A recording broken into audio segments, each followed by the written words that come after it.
Welcome to Battleground Politics in Atlantic City. Voters here making a decision on this city's future.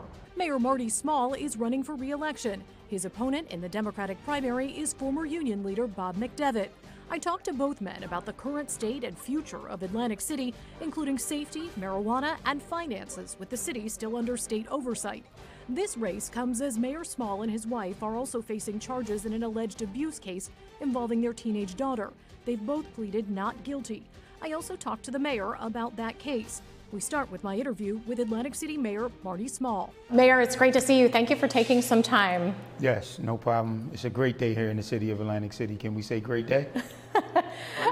Let's talk about Atlantic City. Yes. Let's talk about your re-election race. And let me start by just asking you, why do you think you deserve another term?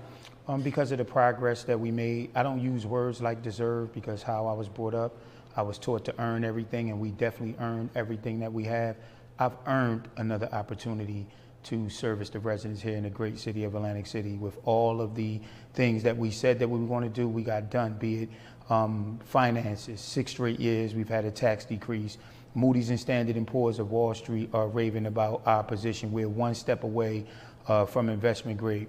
I've always said that the youth and seniors are our two most precious resources, and we deliver big time in that space with new programming for youth, seniors, the multicultural community, the LGBTQ plus community. Atlantic City is clean and safer. If this was this time last year, as NBC reported in the past, we would have had 6 murders here in the great city of Atlantic City. We have a dynamic public works department that do a great job, and our police, we've given them the tools to succeed. And as of this interview right now, with more than half of the year gone, we have 0 murders here in the great city of Atlantic City. I want to talk a little bit about safety here. I want to talk a little bit about the financial situation of the city and the oversight that has been here and what could be coming in the next few years. Before we get into all of that, though, I do want to touch on what may be the elephant in the room for some voters, which is that you are facing some charges related to allegations of abuse against your daughter. That all will play out after this primary, but potentially before the general election. So what happens if things don't go your way? It's not an option. It's not if it don't go our way. The voters know who I am. I've been elected by the people of Atlantic City for 23 straight years of uninterrupted service, from school board to city council and now mayor. I've been through 2 trials before. The voters stood with me, and the voters are going to stand with me again. At the end of the day, if I wasn't in this position, no one would ever know about it. This will be something that will be handled in a family court situation. And look, we're going to be fine. I'm going to ask you a few things. I realize that there's a legal situation and there may be things that you can't answer, but I'm going to ask you so the voters can hear from you. There are allegations against you regarding your daughter. Did you hit your daughter? Listen, the allegations are just that. We are parents first and foremost, just because that I'm the mayor and she's the superintendent. I'm not the first father that's going to have problems with their teenage daughter, and I'm not going to be the last father. And like I said, we're going to be fine. I don't think it's going to be an issue with the voters. Some people who don't care for me anyway might go the other way, but at the end of the day, it's not affecting my job as mayor of the great city of Atlantic City. We've done a great job. We're going to continue to do a great job. The city is progressing. There's really no need to go back. Did you ask your daughter to lie about anything that happened? Again, these are allegations. We know the facts, and all of that will bear out, and we'll be fine.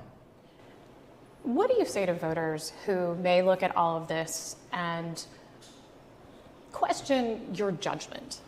Question my judgment, question me of being a parent. And the ironic thing is that I've been a parent to many, many, many kids in this community for many, many years. Before becoming a full-time mayor, I was a full-time youth professional from the Boys and Girls Club, from the state safe haven program, to 1 year Principal Academy Charter and 11 years at the Atlantic City School District. And these kids call me Mr. Marty. I've been a parent, I've been a big brother, I've been an uncle, I've been more to kids in this community. I would never do any kids harm, yet alone my own. Let's talk about some of the things facing the city. You mentioned safety. That is something your opponent is talking about as well in the primary race. Do you consider Atlantic City to be safe? And Absolutely. And let's set the record straight.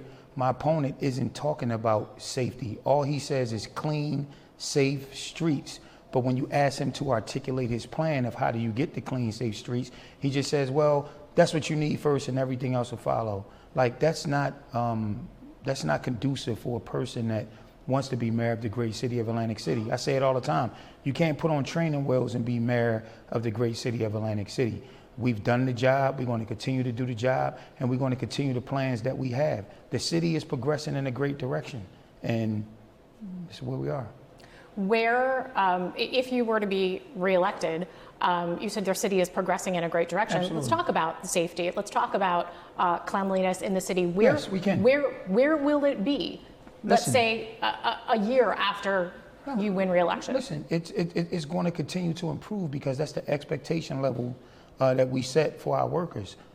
If it's good, it has to be great. Hence, it's a great day here in the city of Atlantic City. And when you look at all of the things that's going on, perception isn't always reality. It's easy to ride out here right now after this interview. You can go to a block and say, hey, this can be more clean. But the overall action with the city, our public works job, the city is clean. And as far as safety, I got a saying that men, women, political opportunists lie, but the numbers and facts don't. The facts are crime is down 11% here in the great city of Atlantic City, and we have 0 murders. And that's interesting because we do run into that. You said perception is not always reality. And that sometimes is the case, that you see numbers, we see that in other cities as well, where numbers are where they are, but people are still feeling not as safe as you want them to be. So how do you address that? If you're saying, numbers are progressing, but people aren't feeling as safe as you want them to be, how do you address that? Well, I mean, who are these people? If you talk to the people that live here, listen, I'm gonna say it again. Atlantic City is an urban city. Let me say it one more time. Atlantic City is an urban city. We're always going to have problems. I can have a police force of 2,000 officers. There's still going to be problems. Crime is going to happen. And I don't have that misinterpreted. Like, we know things can happen, but at the end of the day, we've given our police department the tools to succeed, be it men and women power, be it promotions, be it technology. The $5 million plus citywide camera system is going to have the whole city under surveillance with AI capability. So right now I can say, show me a suspect with a pink blazer and a black shirt on. Every single camera in the city will pop up that description. And then it's just process of elimination. So look, I know that people wants to say things, but again, if this was this time last year, because like you said, how would the city be clean a year from now? Let's hit the rewind button and go back. If this was this time last year, we had 6 murders. We have no murders this year. And that's a lot of hard work with a lot of people. Let's talk about the city's finances. Atlantic City has been under state oversight, which is going to continue for a little while longer, but that could lift under the next mayoral term. Yes. Tell me where you think the city is right now. Is Atlantic City ready to be on its own without that oversight? You ask the state of New Jersey. Ask them. Well, I'm asking you. You're the mayor. No, but ask the state of New Jersey. The great city of Atlantic City are the least of their problems. As a matter of fact, they would probably prefer Atlantic City's government than some other cities. And that's not to take away from anybody else, but this is how far we've come. When you talk about our finances, I talked about Moody's and Standard & Poor's. They don't care who the mayor of Atlantic City is. They don't care who's on city council. They just looks at numbers and facts. I always said that I wouldn't be a mayor that governs on feelings and emotion. We will use the facts and data. And the facts and data show that the city's finance is in a good position. And we've got a positive outlook from both of those Wall Street companies. And they credited the improved management and operations of the city as the reason for these upgrades and everything. So again, this administration is what all the residents of Atlantic City's hopes and dreams are made of.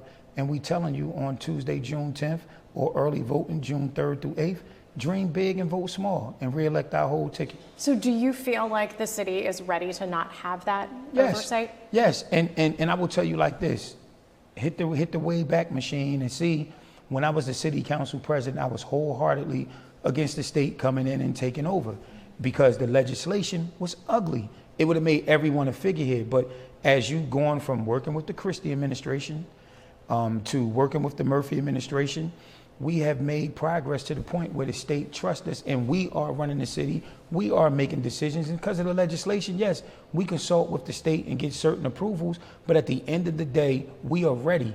I'm okay with the state takeover being extended if it's the same level or better.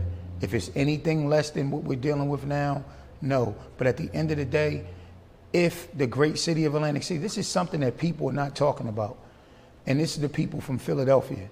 When you come to Atlantic City, the residents of Atlantic City don't benefit from luxury tax, don't benefit from parking tax, and they don't benefit from sports gaming. All we have is our taxpayers' revenue and other small revenue streams. So when people want to talk about Atlantic City, like Atlantic City has spent billions of dollars throughout the state that benefit all type of programs and services.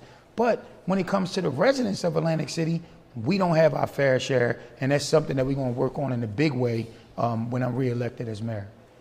One of the things I know that you have tried to crack down on recently is smoking in the area, and in particular, people smoking marijuana. There are a lot of shops that have cropped up. Tell me where, I know you've been working on that, tell me where that is right now and where you would, if you'd like to do anything differently in the next administration. Well, listen, I made a decision very early on to opt in.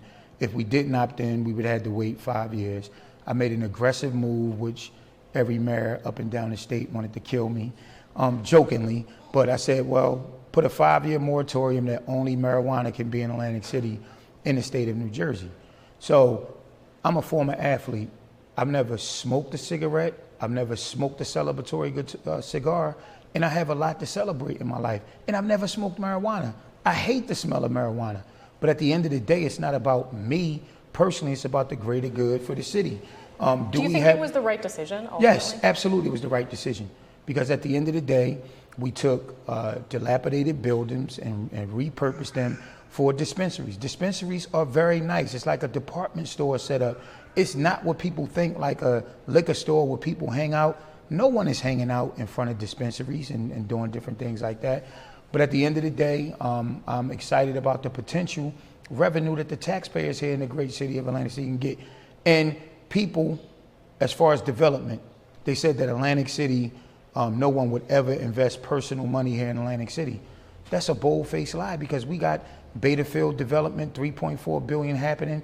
We have the Kushner family that's developing Atlantic City that was just approved by City Council, 180 units. We have national reputable developers, Kay Hovnanian, who is investing in almost 300 units in Atlantic City, and others as well. You have Bart Blatstein, who continues to push the envelope on family entertainment and more. So here in the great city of Atlantic City, we're in a great place. What happens when you get all of those units on? It affects the rateable base and continuously lowers taxes. As I said, the taxpayers are my #1 priority. What is, we talked a little bit about what the city would look like in a year. Let's talk about a full term. Okay. How would Atlantic City look different if you are reelected? Yes, it's going to look different because we have. What is it going to look like? We have planted the seeds. You're going to see a town where there's more development, that the taxes are lower than ever, that is more family entertainment. You're going to see a safe city, you're going to see a safe city, you're going to see a clean city, and you're going to see Atlantic City take its rightful place all over the world. That was my interview with Atlantic City Mayor Marty Small. Here's my interview with his Democratic challenger, Bob McDevitt. Thanks for taking some time. It's good to see you. Happy to be here. So Bob, let me just start out and ask you, why do you want this job? Well, it's not a job, it's a calling.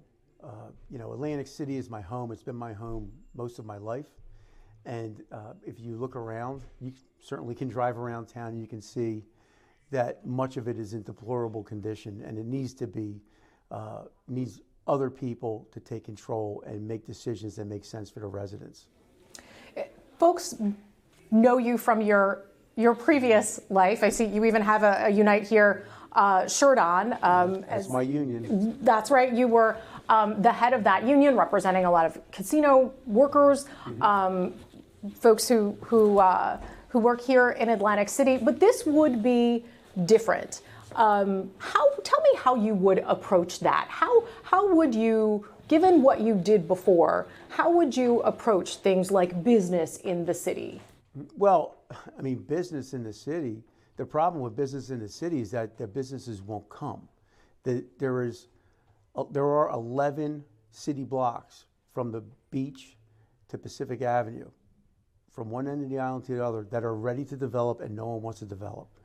And I believe the reason why no one wants to develop is because the city has a deep history of corruption and a deep history of instability. And that, I believe, is one of the giant problems that we're dealing with. So what is it that you think that you would be able to do to address any hesitation that you're seeing there for people to come? Well, common sense, right? Like you want people to come here and spend a lot of money, but they drive into the city and they're afraid to get out of their car until they get to the casino or hotel that they're staying. That's not an experience. That's a hotel or casino stay. This is not a city where people walk around because they're afraid to walk around. The streets are filthy. There's refuse blowing all up and down Atlantic Avenue all time of the day on the weekend. And, you know, the roads are deplorable. There's so many potholes. And these aren't even potholes. These are holes in the concrete or in the asphalt. It's in just terrible condition. And it just shows that the people who are running the city don't have any regard for the residents, and they don't have any regard for business. They're only taking care of their own interests. Let me unpack some of that, because you addressed a few things. The way things appear, the way they look to people when they come into Atlantic City, and also the issue of safety. The police here locally say that serious crimes, they call it crimes against a person, which includes things like homicide, that they are down in the first quarter of this year. They were about steady, I think, last year. Is this a situation where you think things aren't safe, or you think that there is a perception about it? No, it's more than a perception. I walk around the city all the time. I walk around, I have an office in the city, and I live in the city, in the core. I live in Ducktown. And my son goes to school on the other side of like 3 streets up.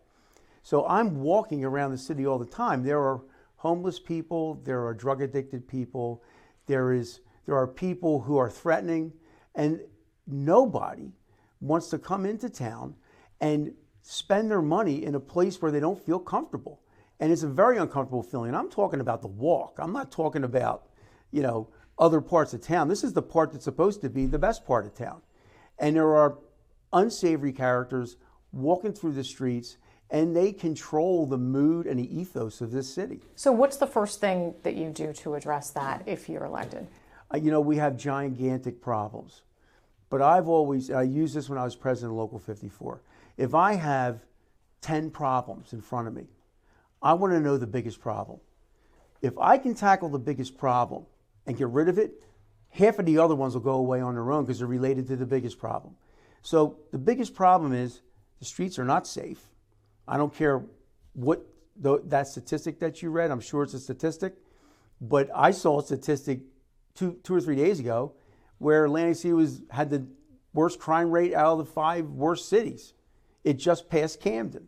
So, statistics are whatever they are, but there's no statistic that says Atlantic City is a great place to live. So it's always about how bad. Is it the worst? Is it the 4th worst? Is it the 2nd worst? So is there a specific law enforcement operation that you would ask for, a policy that you would want put in place, some technology or equipment you'd be asking for? Well, before we go to law enforcement, I really believe that if the streets are safe, if the perception of people walking down the street is that the street is safe, and the street feels safe when it's well lit, we have hundreds of street lights that are out in Atlantic City. They're not all the cities. Some of them, have other owners of these lights. Some are the casinos, but it's not well lit. My own street, 2 lights are out of 4. It's very dark at night in many neighborhoods in Atlantic City. That's unsafe on its face. So we can't repair street lights. All you gotta do is unscrew the bulb and put another one in. It's not like you have to build it. Safety, we've talked about safety, and I defy anyone to tell me Atlantic City is safe. And if they say it, then they don't live here, or they drive their car through here. A safe city is a city where you can walk blocks into the main district, the main financial district, make your purchases and not worry about people mugging you. And I would tell anyone that anyone that goes on that street, Atlantic Avenue, which is a street of my childhood, that's the avenue where everyone shopped at one time. The poor business owners there are hanging on by the skin of their teeth because people don't want to go there because it's not considered safe. I want to ask you, business district-wise, about some other developments that have happened that folks probably notice when they come to Atlantic City or when they walk around their hometown, which is the availability of marijuana, the stores that have developed here in the area. And I know that there have been some efforts also to crack down on people smoking in the open. Tell me what your approach would be to that, and are you happy with the way things have developed here in terms of that type of Us being the marijuana capital of the country, it makes no sense. Marijuana is a legal drug. It is legal. You can consume it, right? So I'm not here to say we have to ban all marijuana use, any more than I'm going to say we have to ban all alcohol use. Alcohol is a vice. Marijuana is a vice. And this is a city that has gambling and there are vices in the city. However, when you base the future of the city, as the mayor did, on an expanding amount of marijuana centers where they're selling, marijuana, it doesn't make any sense. You're not going to rebuild the city on alcohol and drugs. You're going to rebuild the city on commerce and beautiful housing that people want to buy at the value that the land is not right now. I mean, the land in Atlantic City is very cheap because no one wants to develop here. So what specific change would you make? Specific to what? If you don't like the way that has developed in terms of marijuana? Yeah. Well, I mean, I'm not a lawyer, but it's legal right now, and there's an almost unlimited ability for people to open up these places. So, to me, I would look at zoning, number one, because some of them there's literally one on 4 corners of one block, and I could take you and show you there. It's a 5-minute drive from here. So, do you really need 4 dispensaries in one block? It makes no sense. It doesn't make any sense to have 4 liquor stores in one corner. So just having unfettered ability to open up vice businesses, that is not going to save the city. The city will be saved when a city can develop the land between Atlantic Avenue and the ocean. Because if you drive around there are probably, there were at one point 30,000 people living in that area. They're all gone now, for the most part. It's vacant. And so we need to develop that land and protect the people who live on the other side of Atlantic Avenue, where I live, and because that's where all the residential is. And you have to do both. You can't just do one or the other. You've got to have a strong residential program for the citizens because our industry depends on them to be the bulwark of their workforce, because you can walk to work in Atlantic City. Problem is, people are afraid to walk to work, so they got to take rides. It doesn't make any sense. It's only, 44 blocks. So if you can't protect an area that small, you're not doing your job. Let's talk about the city's finances. Atlantic City is still under state oversight, but that could change within the next mayoral term. What would your approach to that be? And do you think that Atlantic City is ready to be on its own? Well, I mean, I would state categorically that the current administration is not ready for that. They're not ready to put a hot dog in a roll, let alone run this city. And all you got to do is walk around the city to see the amount of failure that is in this city. But to get back to the question, which I'm forgetting now. What would your approach be? How would you work with the board that exists right now, and what would your steps be to get Atlantic City to the place where it doesn't need that oversight? Oh, I'm sorry. So let me just tell you what happened at Local 54 when I was president. When I took office, it was under a federally appointed monitorship with a federally appointed judge, because we had come out of years of mob control. Now, that went on for 5 years. And the president at the time said, there's nothing I can do about it. Nothing I can do about it. I made it my platform to get rid of the monitor, because we're all adults and we're all honest people. We don't need to be monitored by a monitor. And in 4 months, the monitorship was removed by the federal government. I intend to bring the same kind of integrity to the city. Why wouldn't I? The people that I'm with are very good running mates, and they're very ethical people. It's not like this current administration, which is like the James Gang. I mean, I don't know why anyone would vote for these people. How long, what's your expectation of how long you think it would take until you feel the city is ready? Well, if we can take care of the clean, safe, and well-lit issues, things will fall into place. You will see investment come to the city.